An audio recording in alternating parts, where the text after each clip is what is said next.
ಸ್ನೇಹಿತರೆ, ಚರಿತ್ರೆಯ ಮತ್ತೊಂದು ವಿಡಿಯೋಗೆ ನಿಮಗೆಲ್ಲ ಪ್ರೀತಿಯ ಸ್ವಾಗತ. ಇಸ್ರೇಲ್ ಹಾಗೂ ಹಮಾಸ್ ಪಡೆಗಳ ನಡುವೆ ಶುರುವಾದ ಸಂಘರ್ಷ ಈಗ ಮತ್ತೊಂದು ಹಾದಿ ತುಳಿದು ಬಿಟ್ಟಿದೆ.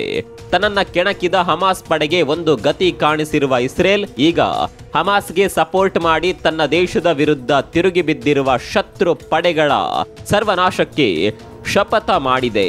ಲೆಬನಾನ್ನಲ್ಲಿ ಕುಳಿತುಕೊಂಡು ಇಸ್ರೇಲ್ ಮೇಲೆ ಕಾಲ್ಕೆರೆದು ಜಗಳಕ್ಕೆ ಬರ್ತಾ ಇದ್ದ ಹಿಜ್ಬುಲ್ಲಾ ಉಗ್ರ ಪಡೆಯನ್ನ ಬೇರು ಸಮೇತ ಕಿತ್ತು ಬಿಸಾಕೋದಕ್ಕೆ ಇಸ್ರೇಲ್ ಕಂಕಣ ಕಟ್ಟಿದೆ.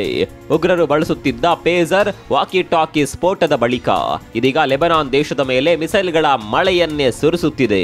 ಹೀಗೆ ಇಸ್ರೇಲ್ ಹಾಗೂ ಹಿಜ್ಬುಲ್ಲಾ ನಡುವಿನ ಕದನ ಎರಡು ದೇಶಗಳ ನಡುವಿನ ಯುದ್ಧವಾಗಿ ಬದಲಾಗುವ ಲಕ್ಷಣಗಳು ದಟ್ಟವಾಗಿ ಕಂಡುಬರ್ತಾ ಇದೆ.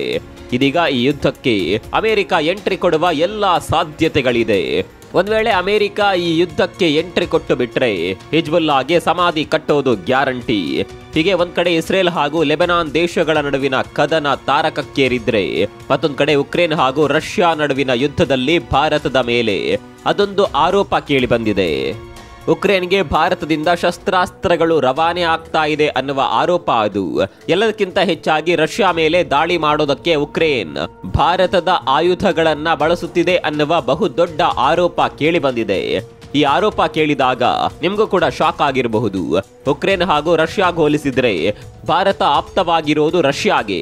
ನಮ್ ಜೊತೆ ಯಾರು ಇಲ್ಲದ ಸಂದರ್ಭದಲ್ಲಿ ರಷ್ಯಾ ನಮ್ಗೆ ಶಸ್ತ್ರಾಸ್ತ್ರಗಳನ್ನ ಪೂರೈಕೆ ಮಾಡಿದೆ. ಇಂತಹ ರಷ್ಯಾದ ಮೇಲೆ ದಾಳಿ ಮಾಡೋದಕ್ಕೆ ಭಾರತವೇ ಉಕ್ರೇನ್ಗೆ ಅಸ್ತ್ರಗಳನ್ನ ಕೊಡೋದಕ್ಕೆ ಸಾಧ್ಯನಾ?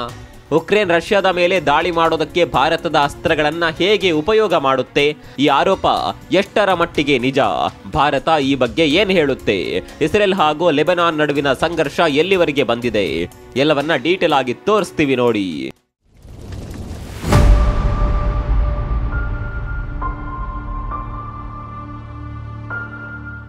ರಷ್ಯಾ ಹಾಗೂ ಉಕ್ರೇನ್ ನಡುವಿನ ಕದನ ಈಗ ಮತ್ತೊಂದು ಹಂತಕ್ಕೆ ಹೋಗಿಬಿಟ್ಟಿದೆ. ಪಾಶ್ಚಿಮಾತ್ಯ ದೇಶಗಳಿಗೆ ನಿಮ್ಮ ವೆಪನ್ಗಳನ್ನ ರಷ್ಯಾದ ಮೇಲೆ ಅಟ್ಯಾಕ್ ಮಾಡೋದಕ್ಕೆ ಅವಕಾಶ ಮಾಡಿಕೊಡಿ ಅಂತ ಉಕ್ರೇನ್ ಪರಿಯಾಗಿ ಬೇಡಿಕೊಳ್ತಾ ಇದೆ. ಉಕ್ರೇನ್ ಏನೇ ಬೇಡಿಕೊಂಡ್ರೂ ಪಾಶ್ಚಿಮಾತ್ಯ ದೇಶಗಳು ಮಾತ್ರ ರಷ್ಯಾದ ಮೇಲೆ ದಾಳಿ ಮಾಡೋದಕ್ಕೆ ತಮ್ಮ ವೆಪನ್ಗಳನ್ನ ಬಳಸೋದಕ್ಕೆ ಅನುಮತಿಯನ್ನ ಕೊಡ್ತಾ ಇಲ್ಲ. ಪರಿಸ್ಥಿತಿ ಹೀಗಿರುವಾಗ ಉಕ್ರೇನ್ ರಷ್ಯಾದ ಮೇಲೆ ದಾಳಿ ಮಾಡೋದಕ್ಕೆ ಭಾರತದ ಅಸ್ತ್ರಗಳನ್ನ ಬಳಕೆ ಮಾಡ್ತಾ ಇದೆ ಅನ್ನುವ ಗಂಭೀರ ಆರೋಪ ಕೇಳಿ ಬಂದಿದೆ. ಭಾರತದಲ್ಲಿ ತಯಾರಾದ ವೆಪನ್ಗಳನ್ನ ಬಳಸಿ ಉಕ್ರೇನ್ ರಷ್ಯಾದ ಮೇಲೆ ದಾಳಿ ಮಾಡ್ತಾ ಇದೆ ಅನ್ನುವ ಆರೋಪ ಕೇಳಿ ಬಂದಿದೆ. ಭಾರತ ಹಾಗೂ ರಷ್ಯಾದ ಸಂಬಂಧದ ಬಗ್ಗೆ ಗೊತ್ತಿದ್ದವರು ಯಾರು ಕೂಡ ಈ ಆರೋಪವನ್ನ ನಂಬೋದಕ್ಕೆ ಸಾಧ್ಯವೇ ಇಲ್ಲ. ಇತ್ತೀಚೆಗೆ ಮೋದಿ ಉಕ್ರೇನ್ಗೆ ಭೇಟಿ ನೀಡಿ ಬಂದರೂ ಕೂಡ ಭಾರತ ಹಾಗೂ ರಷ್ಯಾದ ನಡುವಿನ ಸ್ನೇಹ ಬೇರೆ ರೀತಿಯೇ ಇದೆ. ಅದಕ್ಕೆ ಹಲವು ದಶಕಗಳ ಇತಿಹಾಸವೇ ಇದೆ. ಭಾರತಕ್ಕೆ ತುಂಬಾನೇ ಸಂಕಷ್ಟ ಇದ್ದ ಸಂದರ್ಭದಲ್ಲಿ ನಮ್ಮ ಜೊತೆ ನಿಂತ್ಕೊಂಡಿದ್ದು ಇದೇ ರಷ್ಯಾ. ಅದು ಕೂಡ ಕಾರ್ಗಿಲ್ ಯುದ್ಧದ ಸಂದರ್ಭದಲ್ಲಿ ರಷ್ಯಾ ಮಾಡಿದ್ದ ಸಹಾಯವನ್ನ ಎಂದಿಗೂ ಕೂಡ ಮರೆಯೋದಕ್ಕೆ ಸಾಧ್ಯವಿಲ್ಲ. ಇಂತಹ ರಷ್ಯಾದ ಮೇಲೆ ದಾಳಿ ಮಾಡೋದಕ್ಕೆ ಭಾರತ ವೆಪನ್ ಪೂರೈಕೆ ಮಾಡುತ್ತೆ ಅಂದ್ರೆ ನಂಬೋದಕ್ಕೆ ಸಾಧ್ಯನಾ? ಅಂದ ಹಾಗೆ ಭಾರತದ ಮೇಲೆ ಇಂಥದ್ದೊಂದು ಆರೋಪ ಮಾಡಿದ್ದು ಅಮೆರಿಕಾದ ಮಾಧ್ಯಮಗಳು ಭಾರತದ ಬಗ್ಗೆ ಪುಂಖವಾಗಿ ಆರೋಪಗಳನ್ನ ಮಾಡ್ತಾ ಇವೆ. ಅಮೆರಿಕದ ಮಾಧ್ಯಮಗಳಲ್ಲಿ ವರದಿಯಾಗಿರುವ ಪ್ರಕಾರ ಭಾರತದಲ್ಲಿ ತಯಾರಾದ ಯುದ್ಧೋಪಕರಣಗಳು ಉಕ್ರೇನ್ ತಲುಪಿವೆ. ಉಕ್ರೇನ್ ಈ ವೆಪನ್ಗಳನ್ನ ಬಳಸಿಕೊಂಡು ರಷ್ಯಾದ ಮೇಲೆ ದಾಳಿ ಮಾಡ್ತಾ ಇದೆ. ಅದು ಹೇಗೆ ಉಕ್ರೇನ್ ಭಾರತದ ವೆಪನ್ಗಳನ್ನ ಬಳಕೆ ಮಾಡ್ತಾ ಇದೆ ಅನ್ನುವ ಬಗ್ಗೆ ವಿದೇಶಿ ಮಾಧ್ಯಮಗಳು ಡೀಟೇಲ್ ಆಗಿ ವರದಿ ಮಾಡಿವೆ. ಭಾರತದ ಯಂತ್ರ ಅನ್ನುವ ಒಂದು ಸರ್ಕಾರಿ ಕಂಪನಿ ಇದೆ. ಈ ಕಂಪನಿಯಿಂದ ಕೆಲವೊಂದು ಯುರೋಪಿಯನ್ ದೇಶಗಳು ಮದ್ದುಗುಂಡುಗಳನ್ನ ಖರೀದಿ ಮಾಡ್ತಾ ಇದ್ವು. ಸ್ನೇಹಿತರೆ, ಕೆಲವೊಂದು ಉಪಕರಣಗಳನ್ನ ಖರೀದಿ ಮಾಡುವ ಸಂದರ್ಭದಲ್ಲಿ ಪೂರ್ತಿಯಾಗಿ ಖರೀದಿ ಮಾಡಬೇಕಂತಿಲ್ಲ. ಕೆಲವೊಂದು ಪಾರ್ಟ್ಗಳನ್ನ ಖರೀದಿ ಮಾಡಿದ್ರು ಸಾಕಾಗುತ್ತೆ. ಇಲ್ಲಿ ಕೂಡ ಅದೇ ಆಗಿದ್ದು. ಕೆಲವು ಯುರೋಪಿಯನ್ ದೇಶಗಳು ಭಾರತದಿಂದ ಮದ್ದುಗುಂಡುಗಳನ್ನ ಖರೀದಿ ಮಾಡಿದ್ದವು. ಇದನ್ನ ಮೊದಲಿನಿಂದಲೂ ಕೂಡ ಭಾರತದ ಕಂಪನಿಗಳು ಯುರೋಪ್ ದೇಶಗಳಿಗೆ ರಫ್ತು ಮಾಡ್ತಾ ಇದ್ವು. ಆದರೆ ಕಳೆದ 2 ವರ್ಷದಿಂದ ಯುರೋಪಿಯನ್ ದೇಶಗಳು ಇದ್ದಕ್ಕಿದ್ದ ಹಾಗೆ ಹೆಚ್ಚು ಪ್ರಮಾಣದ ಮದ್ದುಗುಂಡುಗಳನ್ನ ಖರೀದಿ ಮಾಡೋದಕ್ಕೆ ಶುರು ಮಾಡಿದ್ದವು. ಭಾರತ ಕೂಡ ಹೆಚ್ಚು ಯೋಚನೆ ಮಾಡದೆ ಚೆನ್ನಾಗಿ ವ್ಯಾಪಾರ ಆಗ್ತಾ ಇದೆಯಲ್ಲ ಅಂತ ಅವರು ಕೇಳಿದ್ದಷ್ಟನ್ನ ಪೂರೈಕೆ ಮಾಡ್ತಾ ಇತ್ತು. ಆದ್ರೆ ನಾವು ಪೂರೈಕೆ ಮಾಡಿದ ಈ ಮದ್ದುಗುಂಡುಗಳನ್ನ ಯುರೋಪಿಯನ್ ದೇಶಗಳು ಉಕ್ರೇನ್ಗೆ ಕೊಟ್ಟಿದ್ದಾವೆ. ಉಕ್ರೇನ್ ಇದನ್ನೇ ಬಳಸಿಕೊಂಡು ರಷ್ಯಾದ ಮೇಲೆ ದಾಳಿ ಮಾಡಿದೆ. ಕೇವಲ ಮದ್ದುಗುಂಡುಗಳು ಮಾತ್ರವಲ್ಲ, ಶೆಲ್ಗಳನ್ನ ಕೂಡ ಭಾರತ ಯುರೋಪ್ ದೇಶಗಳಿಗೆ ಕೊಟ್ಟಿತ್ತು. ಅದನ್ನ ಕೂಡ ಉಕ್ರೇನ್ಗೆ ರವಾನಿಸಲಾಗಿದೆ.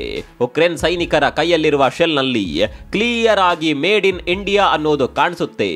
ಅಲ್ಲಿಗೆ ಭಾರತ ನೇರವಾಗಿ ಉಕ್ರೇನ್ಗೆ ತನ್ನ ಯುದ್ಧೋಪಕರಣಗಳನ್ನ ಕೊಡದೇ ಇದ್ರು ಭಾರತದಲ್ಲಿ ತಯಾರಾದ ಉಪಕರಣಗಳು ಉಕ್ರೇನ್ ಸೇನೆ ಸೇರಿದ್ದು ನಿಜ ಅಂತ ವಿದೇಶಿ ಮಾಧ್ಯಮಗಳು ವರದಿ ಮಾಡಿವೆ. ಸ್ನೇಹಿತರಲ್ಲಿ ಗಮನಿಸಬೇಕಾದ ಅಂಶ ಅಂದ್ರೆ ವಿದೇಶಿ ಮಾಧ್ಯಮಗಳು ಈ ಪ್ರಕರಣದಲ್ಲಿ ಭಾರತವನ್ನ ವಿಲನ್ ಮಾಡೋದಕ್ಕೆ ಹೊರಟಿದ್ದಾವೆ. ಭಾರತವೇ ಡೈರೆಕ್ಟ್ ಆಗಿ ಉಕ್ರೇನ್ಗೆ ಉಪಕರಣಗಳನ್ನ ಪೂರೈಕೆ ಮಾಡಿದೆ ಅಂತ ಬಿಂಬಿಸೋದಕ್ಕೆ ಹೊರಟಿದೆ. ಇಲ್ಲಿ ನಮ್ಮ ಉಪಕರಣಗಳು ಒಂದು ದೇಶಕ್ಕೆ ಹೋದ ಮೇಲೆ ಅಲ್ಲಿಂದ ಮತ್ತೊಂದು ಕಡೆಗೆ ಹೋದರೆ ಅದು ನಮ್ಮ ತಪ್ಪು ಹೇಗಾಗುತ್ತೆ ಹೇಳಿ.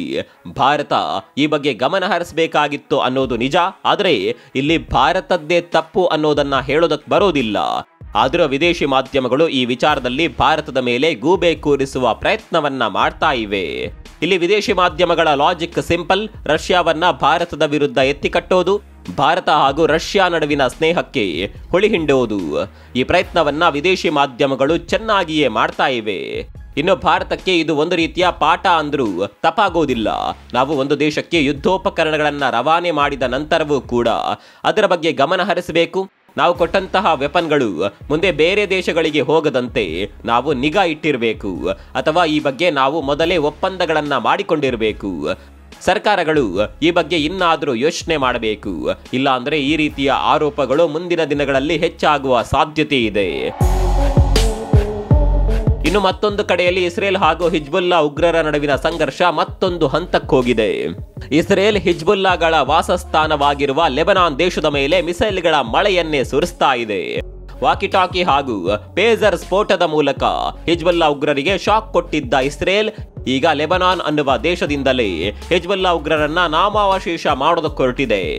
ಈ ನಡುವೆ ಅಮೆರಿಕ ಕೂಡ ಈ ಯುದ್ಧಕ್ಕೆ ಎಂಟ್ರಿ ಕೊಡುವ ಸಾಧ್ಯತೆಗಳು ದಟ್ಟವಾಗುತ್ತಿದೆ. ಇದಕ್ಕೆ ಸಾಕ್ಷಿ ಎಂಬಂತೆ ಮೆಡಿಟರೇನಿಯನ್ ಸಮುದ್ರದಲ್ಲಿ ಅಮೆರಿಕ ನೌಕಾಪಡೆಯ 12ಕ್ಕೂ ಹೆಚ್ಚು ಯುದ್ಧ ನೌಕೆಗಳು ದಾಂಗುಡಿ ಇಟ್ಟಿವೆ. ಅಷ್ಟೇ ಅಲ್ಲ, ಅಮೆರಿಕ ವಾಯುಪಡೆಯ 4 ಸ್ಕ್ವಾಡ್ರನ್ ಯುದ್ಧ ವಿಮಾನಗಳ ತಂಡವನ್ನ ನಿಯೋಜನೆ ಮಾಡಲಾಗಿದೆ. ನಿಮ್ಗೆ ಗೊತ್ತಿರಲಿ, ಈ ಹಿಂದೆ ಕೂಡ ಅಮೆರಿಕದ ನೌಕಾಪಡೆ ಹಾಗೂ ವಾಯುಸೇನೆ ಈ ಪ್ರದೇಶದಲ್ಲಿ ನಿಯೋಜನೆ ಆಗಿತ್ತು. ಆದರೆ ಇತ್ತೀಚೆಗೆ ಅದರ ಪ್ರಮಾಣ ಇದ್ದಕ್ಕಿದ್ದ ಹಾಗೆ ಹೆಚ್ಚಾಗಿದೆ. ಈ ನಿಯೋಜನೆಯ ಪ್ರಮಾಣ ಹೆಚ್ಚಳ ಹಲವು ಪ್ರಶ್ನೆಗಳನ್ನ ಹುಟ್ಟುಹಾಕಿದೆ. ಈ ನಡುವೆ ಲೆಬನಾನ್ನಲ್ಲಿರುವ ಹಿಜ್ಬುಲ್ಲಾ ಉಗ್ರರ ನೆಲೆಗಳ ಮೇಲೆ ಇಸ್ರೇಲ್ ತನ್ನ ದಾಳಿಯನ್ನ ತೀವ್ರಗೊಳಿಸಿದೆ. ಲೆಬನಾನ್ನ ದಕ್ಷಿಣ ಭಾಗದಲ್ಲಿ ಇಸ್ರೇಲ್ ಸೇನೆಯ 100ಕ್ಕೂ ಹೆಚ್ಚು ರಾಕೆಟ್ಗಳು ರಣ ಕೇಕೆ ಹಾಕಿವೆ. ಈ ರಾಕೆಟ್ ದಾಳಿಯಿಂದ ಹಿಜ್ಬುಲ್ಲಾ ಉಗ್ರ ಸಂಘಟನೆಯ ಶಸ್ತ್ರಾಸ್ತ್ರ ಸಂಗ್ರಹಾರಗಳು ಹಾಗೂ ನೆಲೆಗಳು ಪುಡಿ ಪುಡಿಯಾಗಿವೆ. ಹೀಗೆ ತಮ್ಮ ಮೇಲೆ ಸರಣಿ ದಾಳಿ ಆಗ್ತಾ ಇರೋದ್ರಿಂದ ಲೆಬನಾನ್ ಇಸ್ರೇಲ್ ಮೇಲೆ ಪೂರ್ಣ ಪ್ರಮಾಣದ ದಾಳಿ ನಡೆಸುವ ಸಾಧ್ಯತೆ ಇದೆ. ಇದೇ ಕಾರಣಕ್ಕಾಗಿ ಅಮೆರಿಕ ಅಲರ್ಟ್ ಆಗಿರೋದು. ತನ್ನಿಂದ ಏನೆಲ್ಲ ಸಹಕಾರ ನೀಡೋದಕ್ಕೆ ಸಾಧ್ಯವೋ ಆ ಎಲ್ಲಾ ಸಹಕಾರವನ್ನ ಕೊಡೋದಾಗಿ ಅಮೆರಿಕ ಇಸ್ರೇಲ್ಗೆ ಅಭಯ ನೀಡಿದೆ. ಇದೇ ಕಾರಣಕ್ಕಾಗಿ ಲೆಬನಾನ್ ದೇಶದ ಸುತ್ತಮುತ್ತ ತನ್ನ ಸೇನೆಯನ್ನ ನಿಯೋಜನೆ ಮಾಡ್ತಾ ಇದೆ. ಇದರಿಂದ ಇಸ್ರೇಲ್ಗೆ ಆನೆ ಬಲ ಬಂದಂತಾಗಿದೆ. ಇದೇ ಜೋಶ್ನಲ್ಲಿ ಇಸ್ರೇಲ್ ಲೆಬನಾನ್ನಲ್ಲಿರುವ ಹಿಜ್ಬುಲ್ಲಾ ಪಡೆಗಳ ಮೇಲೆ ಮನ ಬಂದಂತೆ ಅಟ್ಯಾಕ್ ಮಾಡ್ತಾ ಇದೆ. ಅದೇನೇ ಇರಲಿ, ಸದ್ಯಕ್ಕಂತೂ ಈ ಸಂಘರ್ಷ ನಿಲ್ಲುವ ಲಕ್ಷಣಗಳು ಗೋಚರಿಸುತ್ತಿಲ್ಲ. ಮುಂದೆ ಈ ಸಂಘರ್ಷ ಯಾವ ಹಂತಕ್ಕೆ ತಲುಪುತ್ತೆ ಅನ್ನೋದನ್ನ ಕಾದು ನೋಡಬೇಕು. ಈ ವಿಚಾರದ ಬಗ್ಗೆ ನಿಮ್ಗೆ ಏನನ್ಸುತ್ತೆ ಕಾಮೆಂಟ್ ಮಾಡಿ.